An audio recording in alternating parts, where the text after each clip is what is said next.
Ability is of little account without opportunity. जब योग्यता भए पनि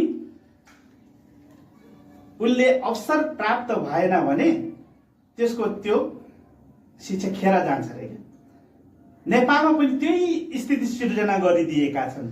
हाम्रो मान्छे क्यापेबल त्यस्तो भए तापनि डाक्टर इन्जिनियरहरू भए तापनि हाम्रो मान्छेलाई अवसर नै प्राप्त भएको छैन।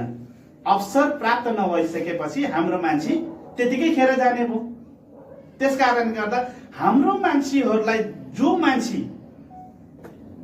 नेता बन्न खोज्छ त्यसलाई षड्यन्त्रपूर्वक मारिदिनु, अब यिनीहरूलाई चाहिँ समाजबाट बहिष्कृत गरिदिनु भनेर उनीहरूले चाहिँ भनिराखेको अवस्था छ। उनीहरूको चाहिँ यो बाहुन क्षेत्रीहरूले चाहिँ जुन किसिमको उनीहरूको चाहिँ मन्त्रबाट चाहिँ यो उच्चारण गर्दै उनीहरूले चाहिँ उनीहरूको माझमा चाहिँ त्यो सन्देश पुर्याइरहेको अवस्था छ।